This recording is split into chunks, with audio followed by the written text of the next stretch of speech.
15 अगस्त वाली चुड़ैल। 14 अगस्त की रात थी। रात के 10 बज रहे थे। 2 घंटे बाद आजादी का वह दिन शुरू होने वाला था, जिसे पूरा हिंदुस्तान इंडिपेंडेंस डे कहकर धूमधाम से मनाता है। उसी रात भारत चीन बॉर्डर पर सिपाही पहरा दे रहे थे। अच्छे से पहरा देना होगा। कल 15 अगस्त है। चीनियों का कोई भरोसा नहीं। कल के दिन कोई अनहोनी न कर दे। चिंता ना कर, चीनी क्या चिड़िया भी पर नहीं मार सकती, इतनी टाइट सिक्योरिटी है। तभी वहाँ एक चुड़ैल आती है। चीन और चिड़िया पर नहीं मार सकती तो क्या हुआ? चीनी चुड़ैल तो तबाही मचा सकती है। चुड़ैल जोर जोर से हंसने लगती है। चुड़ैल को देखकर सिपाही फायरिंग करते हैं। ऐसा कहकर चुड़ैल हंसती हुई हवा में उड़ने लगती है। इमरजेंसी! Hello hello, emergency! 15 अगस्त की सुबह हुई। बाल मोहन विद्या मंदिर के सारे बच्चे और टीचर्स मैदान में इकट्ठे हो गए। प्रिंसिपल मेहरा बच्चों को संबोधित करने लगे। प्यारे बच्चों और शिक्षकों, आज ही के दिन हमें आजादी मिली थी। हमारी आजादी के लिए अनगिनत लोगों ने अपने प्राणों की आहुति दी थी। मुझे इस बात की खुशी है कि आज हमारे कार्यक्रम में प्रमुख अतिथि के रूप में जो आ रही है वो महान स्वतंत्रता सेनानी गोविंद जी निहलानी की परपोती मशहूर लॉयर नंदा श्रॉफ है। नंदा जी निकल चुकी है। कुछ ही देर में वे हमारे बीच होगी। नंदा श्रॉफ की कार बाल मोहन विद्या मंदिर की तरफ निकल आ रही थी। शामू जल्दी चलो, प्रिंसिपल सर के 3 कॉल आ चुके हैं। जी मैडम। चुड़ैल उड़ती उड़ती आती है और कार के छत पर बैठ जाती है। ओहो, ये तो चीफ गेस्ट की गाड़ी है। लगता है ध्वजारोहण करने जा रही है। पर चीफ गेस्ट तो मैं ही हूँ हिंदुस्तान की। तबाही मचाने आई हूँ और तबाही मचा कर जाऊंगी। ऐसा कहकर चुड़ैल छत पर कूदती है और नीचे कार में उतरकर नंदा श्रॉफ के शरीर में घुस जाती है। नंदा श्रॉफ चुड़ैल के वश में हो जाती है और हंसने लगती है। क्या हुआ मैडम, हंस क्यों रही हैं आप? बकवास बंद कर और गाड़ी चला चुपचाप। Sorry madam. गाड़ी बाल मोहन विद्या मंदिर पहुंच जाती है। हमारी प्रमुख अतिथि नंदा जी आ चुकी है। प्रिंसिपल कार के पास आते हैं। नंदा कार से उतरती है। वेलकम मैडम, आइए। प्रिंसिपल नंदा के साथ स्टेज की तरफ बढ़ते हैं। बच्चों को देखकर नंदा के चेहरे पर शैतानी मुस्कान आती है। ओहो, इतने सारे बच्चे! ये बच्चे हिंदुस्तान का भविष्य है ना? मैं इन बच्चों को ही मिटा दूंगी। हिंदुस्तान के सारे बच्चे मिटा दूंगी। ना रहेंगे बच्चे, ना रहेगा हिंदुस्तान। और इसके बाद प्रिंसिपल नंदा को लेकर स्टेज पर पहुंचता है। बच्चों, नंदा जी स्टेज पर आ गई है। अब मैं नंदा जी को विनती करता हूँ कि कृपया आप ध्वजारोहण करने के लिए आगे बढ़िए। चलिए मैडम। अचानक नंदा जोर जोर से हंसने लगती है। उसका रवैया बदल जाता है। आंखें लाल हो जाती है, बाल बिखर जाते हैं। यह देखकर सारे बच्चे चौंक जाते हैं। मैं नंदा नहीं, चुड़ैल हूँ। चीनी चुड़ैल। नंदा को मैंने वश में किया है। मैं तुम सबको तबाह करने आई हूँ। आज ही के दिन तुम्हें आजादी मिली थी और आज ही के दिन तुम सब तबाह हो जाओगे। ऐसा कहकर हंसने लगती है। बच्चे डर जाते हैं। बच्चों, डरना नहीं। ये हमारा कुछ नहीं बिगाड़ सकती। जब तक हम सारे भारतीय एक हैं, कोई भी हमारा कुछ नहीं बिगाड़ सकता। फिर वह कोई दुश्मन देश हो या फिर दुश्मन देश से आई कोई चुड़ैल हो।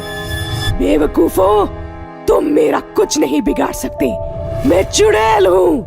ना मुझे मारने के लिए तुम्हारे पास कोई हथियार है, ना मैं किसी हथियार से मरती हूँ। एक हथियार है हमारे पास और वह है राष्ट्रभक्ति। हमारी राष्ट्रभक्ति ही तुम्हें खत्म कर देगी। नंदा जी, भले ही इस चुड़ैल ने आपको वश में किया है, पर आप एक महान सेनानी की परपोती है, जिन्होंने इस देश को आजाद करने के लिए अपने प्राणों की आहुति दी थी। ध्वजारोहण तो आप ही के हाथों होगा। नंदा जी, क्या आप मुझे सुन सकती हैं? ये पूरी तरह मेरे वश में है। ये तुम्हें नहीं सुन सकती। नंदा जी, मैं कहता हूँ आगे बढ़िए। आपकी रगों में एक स्वतंत्र सेनानी का खून है। आप कमजोर नहीं हो सकती। मैं कहता हूँ आगे बढ़िए, ध्वजारोहण कीजिए। मैं भी देखती हूँ ये कैसे आगे बढ़ती है। नंदा जी, आपको देश की कसम, आगे बढ़िए। और चुड़ैल हंसती है। अचानक नंदा धीरे धीरे एक एक कदम बड़ी मुश्किल से आगे बढ़ाने लगती है। ये कैसे हो रहा है? ये तो मेरे वश में है। नंदा जी, आगे बढ़ते रहिए, ये चुड़ैल हमें नहीं रोक सकती। इसके बाद नंदा चुड़ैल को खींचती हुई आगे बढ़ती है। नंदा ध्वज स्तंभ के पास पहुंच जाती है। बच्चों, डरना नहीं, मुझे विश्वास है हमारी राष्ट्रभक्ति के आगे यह चुड़ैल टीक नहीं पाएगी। हमारी राष्ट्रभक्ति का इम्तिहान है, एक साथ सावधान। सारे बच्चे बिना डरे सावधान की स्थिति में आते हैं। नंदा जी, तिरंगा फहराइए। और नंदा हाथ आगे बढ़ाती है और ध्वज स्तंभ को छू लेती है। जैसे ही नंदा ध्वज स्तंभ को छूती है, चुड़ैल नंदा के शरीर से चीखती हुई झटका खाकर बाहर आती है। भारत माता की जय! भारत माता की जय! और इसके बाद बच्चे राष्ट्रगीत शुरू करते हैं। अंग्रेजी चुड़ैल। ये कहानी है इंग्लैंड के लंदन शहर के नजदीक बसे हुए छोटे से गांव पैरीपोना की। पैरीपोना घने जंगल और पहाड़ों से घिरा हुआ एक खूबसूरत गांव था। जैसे ही विदेशी लोग हिंदुस्तान घूमने आते हैं, ठीक वैसे ही हिंदुस्तानी लोग भी विदेश घूमने जाते हैं। ऐसे ही कुछ दोस्त लंदन देखने पहली बार इंग्लैंड गए। उनमें राजू भी था। ऊंचे ऊंचे पहाड़ों पर घूमना और घने जंगलों में रात भर जानवरों की तरह घूमना राजू को काफी पसंद था। 15 दिन राजू दोस्तों के साथ लंदन घूमता रहा। उन्होंने एक गाइड लिया था, वो उन्हें शहर की जानकारी दे रहा था। 15 दिन बाद ही राजू लंदन घूमकर बोर हो गया। यार माधव, मैं बोर हो गया हूँ यार। चलो ना पहाड़ों और जंगलों में चलते हैं, तूफानी करते हैं, मजा आएगा। मैंने तो एक गांव भी सर्च किया है, ज्यादा दूर नहीं है पैरीपोना।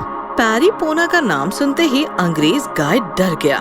नो नो, पैरीपोना नो। अभी से क्या हो गया यार? ये हमें पैरीपोना नहीं घुमाएगा? नहीं यार, इसने तो पहले ही बता दिया था ये शहर के बाहर नहीं जाएगा, और पैरीपोना तो बिल्कुल भी नहीं। ऐसा क्या है पैरीपोना में? पहाड़ और जंगल के बीच बसा खूबसूरत सा गांव तो है। इसे छोड़, तुम लोग तो आओगे ना? नहीं यार, अब तक बस शहर घूमे हैं। इस शहर को मुंह लगाना अभी बाकी है, तू समझ रहा है ना? पैरीपोना के प्रति राजू के मन में और ज्यादा आकर्षण बढ़ गया और वो अकेला ही ट्रेन में बैठकर निकल गया। जब वो निकला तब शाम थी।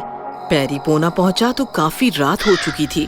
चारों ओर काले काले पहाड़ और घने घने जंगल और बीच में बसा पैरीपोना। ये देखकर राजू का दिल खुश हो गया। चलो, मजा आने वाला है। अभी गांव घूमना ठीक नहीं, लोग खाना खाकर आराम कर रहे होंगे। रात भर जंगल पहाड़ों पर टूट पड़ता हूँ, सुबह सुबह गांव लौट जाऊंगा। राजू ने टॉर्च निकाला और जंगल घूमने लगा। जंगल में खूंखार जंगली जानवर थे, लेकिन राजू को आदत थी अपने आप को बचाता हुआ वो जंगल काट कर पहाड़ की नोक पर पहुंच गया। राजू को काफी प्यास लगी थी, उसके पास पानी भी नहीं बचा था। थक गया, ये पहाड़ कुछ ज्यादा ही टफ है। यहाँ कहीं पानी मिलता तो अच्छा होता। ऐसा कहकर राजू टॉर्च घुमाने लगा कि अचानक अंधेरे में बैठी एक बुढ़िया फोकस हुई और राजू डर गया। कौन है? कौन है वहाँ? डोंट वरी, मैं सानिटा हूँ, यही पहाड़ पर रहती हूँ। तुम्हें पानी चाहिए ना? पानी का नाम सुनकर राजू भागता हुआ बुढ़िया के पास गया और उससे पानी लेकर पी गया। आप हिंदी भी बोल लेती हो? हाँ, तुम्हारे जैसे कई इंडियंस आते हैं, मैं उनके सवाल सुन सुनकर हिंदी सीख गई। सवाल सुनकर? बहुत ठंड है ना, विस्की पियोगे? ये सुनकर तो राजू का मूड बन गया। हाँ, जरूर पीऊंगा। तो आओ मेरे पीछे। राजू सानिटा के पीछे पीछे एक झोपड़े में चला गया, जिसका छत नहीं था, सिर पर चांद लटक रहा था। कमाल का झोपड़ा है। तभी राजू की नजर लकड़ी के पीपे पर पड़ी। लगता है इसमें विस्की है। राजू ने इधर उधर देखा, लेकिन सानिटा नहीं थी। लगता है किसी काम से बाहर चली गई। मैं विस्की पी लेता हूँ, जैसे ही राजू ने पीपे का ढक्कन खोला, उसका दिल दहल गया, क्योंकि अंदर विस्की नहीं, एक भयानक अंग्रेजी चुड़ैल बैठी थी। राजू घबरा गया। चुड़ैल हंसते हुए बाहर आई। सैनिटा, सैनिटा। अरे बुद्धू, मैं ही सैनिटा हूँ। तुम्हें फंसा कर यहाँ लाई हूँ। लेकिन क्यों? क्योंकि मैं भूखी हूँ, तुम्हें खाना चाहती हूँ। अब समझा गाइड पैरीपोना क्यों नहीं आना चाहता था। प्लीज मुझे छोड़ दो, मुझे छोड़ दो। जरूर बचने का मौका जरूर दूंगी। मुझे कोई भी एक सवाल पूछो, मैंने सही सही जवाब दिया तो तू मरेगा। मुझे जवाब नहीं आया तो मैं जल जाऊंगी और तुम बच जाओगे। पूछो, जितना मुश्किल सवाल पूछना है पूछो, बस याद रहे सवाल एक ही पूछना है। राजू दुविधा में फंस गया। उसे समझ नहीं आ रहा था कि कौन सा सवाल पूछा जाए जो सबसे मुश्किल हो और जिसका जवाब चुड़ैल ना जानती हो। हे भगवान, कहाँ फंस गया मैं। ऐसी मुसीबत में आसान काम भी मुश्किल हो जाता है, और इसने तो मुश्किल सवाल खड़ा कर दिया। मतलब मुश्किल सवाल का जवाब देना इसके लिए आसान है। राजू को सोचता देखकर चुड़ैल जोर जोर से हंसने लगी। उसके हंसने की भयानक आवाज पहाड़ों में गूंजने लगी, जिससे पहाड़ थरथरा उठे। क्या हुआ? सवाल का जवाब नहीं, सवाल मांगा है, वो भी सबसे मुश्किल सवाल जो तुम्हारी जान बचा सके। मुंह तो ऐसे बना रहे हो जैसे मैंने ही तुमसे कोई सवाल पूछा हो। सोचने तो दो। सोचो सोचो, जल्दी सोचो, मुझे भूख लगी है। भूख तो मुझे भी लगी है, लेकिन जान बचेगी तो खाऊंगा ना।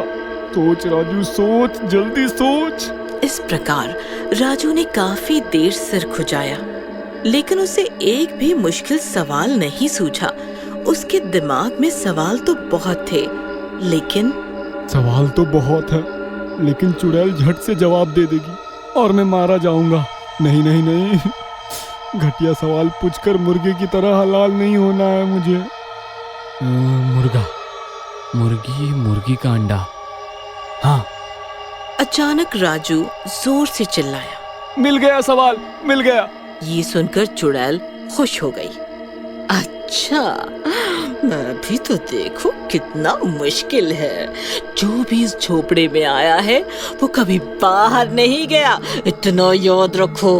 चलो पूछो। मैं तुमसे जो सवाल करने जा रहा हूँ वो मैं बचपन से सुनता आ रहा हूँ, लेकिन कभी जवाब ना दे सका। इसका सही जवाब दुनिया में कोई नहीं दे सकता। अरे तो फिर जल्दी से पूछो। सवाल ये है कि पहले मुर्गी आई कि अंडा? पहले मुर्गी आई कि अंडा? अंडा नहीं, मुर्गी नहीं, अंडा, मुर्गी, अंडा, मुर्गी। इस प्रकार चुड़ैल अंडा मुर्गी करती रही और सवाल में उलझ गई। थोड़ी देर बाद अचानक चुड़ैल जलने लगी और देखते देखते जलकर भस्म हो गई। कहा था ना मैंने, इस सवाल का जवाब आज तक कोई नहीं दे सका। इस प्रकार राजू ने अपने सवाल से और साथ ही साथ पूरे पैरीपोना को चुड़ैल के चंगुल से आजाद भी किया।